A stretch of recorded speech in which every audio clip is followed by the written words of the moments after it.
Did you just get a new camera? Congratulations, welcome to the good life. Now let's figure out what fun things you can do with it.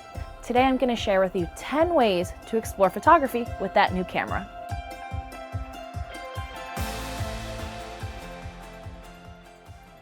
Buying or being gifted a new camera can be so exciting, but also a bit overwhelming. So today I want to share with you a few fun styles for you to practice and inspire you to really get your bearings on the wonderful world of photography. Now, before we start, many of these will require you to work in manual mode to better understand how the settings affect your image. But don't be scared, I'll be with you the whole time. There are 3 things to always remember. In its simplest form, your ISO is your brightness, your aperture or your f-stop is the depth of field, and the shutter speed is how fast and slow your shutter opens and closes. For more on the exposure triangle, we've linked an article in the description below. Now find those dials on your camera, study them up, and meet me in the next section. Shooting silhouettes helps you learn how your camera's light meter works and already gets you creating art. For silhouettes, set your metering mode to spot meter, so it meters the brightest part in your frame, the sun. ISO under 400, f-stop 8 or higher, so your full frame is in focus, shutter speed 1/25 of a second or faster, depending on how much action is in your shot.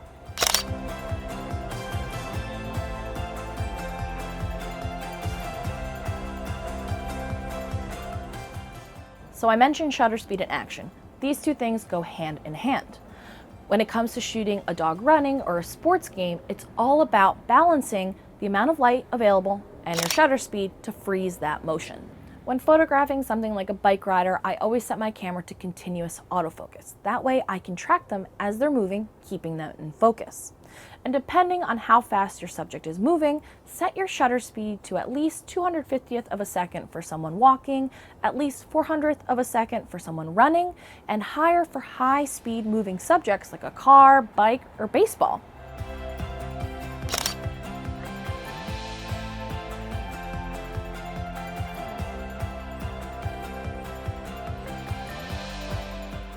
Now we know how to freeze motion, but what about blurring it? A great way to practice your long exposures is by photographing a waterfall or fountain. Slowing down your shutter speed makes water look smooth and buttery, but not without adjusting your other settings. When photographing something like a waterfall, make sure you're using a tripod or something to keep your camera steady, since you're going to be slowing down your shutter speed to at least 1 to 3 seconds. As you start to slow down your shutter speed, you'll quickly see how bright your image gets. Adjust your ISO to 100 or less if your camera allows, f-stop 10 to 22, depending how bright out it is, and adjust your settings from there. You may even want to go slower. Is your image still too bright and you're at f-stop 22? Consider incorporating neutral density filters, which allows you to stop down even more, or shoot at a less bright time of the day.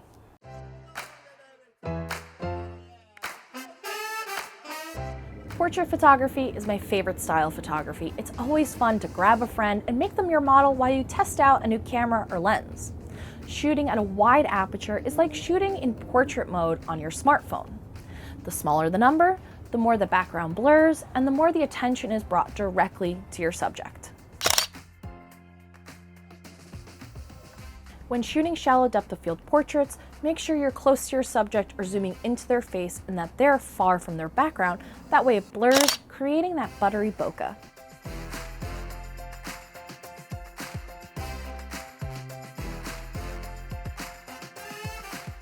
When you first start using your camera, you'll probably be shooting a lot of eye-level photos, but consider going for a walk and looking up and down. This is a great way to practice getting creative and finding what interests you. Maybe it's architecture or abstract.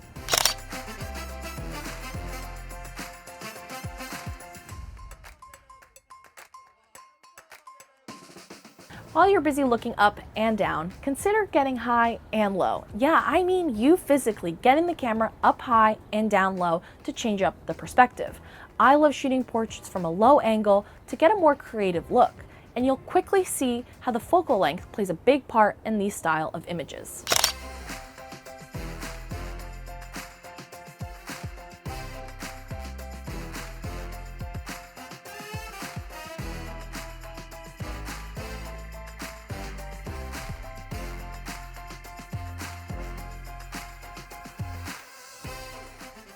Everybody loves a good reflection photo, whether it's a beautiful lake, a puddle, or a reflection on a building. Find still water or reflective surface to get the best composition. I always keep my aperture around f8 to get the full frame in focus.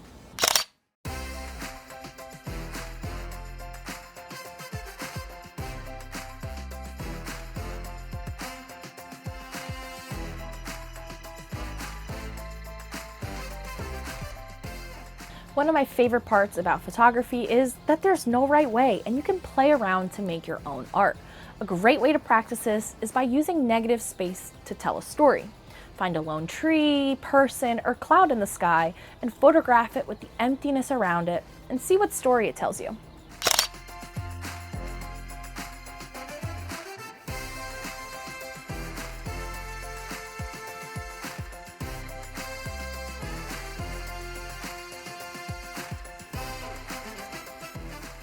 Practice really does make perfect, especially in photography. Challenge yourself by taking 10 images of the same subject and see the different results you get. Use tips from earlier like negative space, depth of fields, high and low, and use what you learn for future images.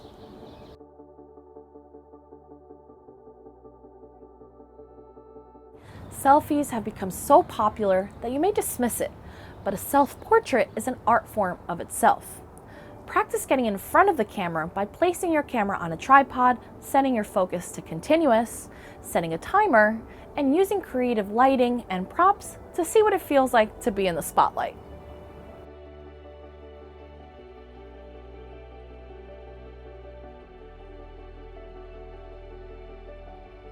Did I help you get even more excited about that new camera?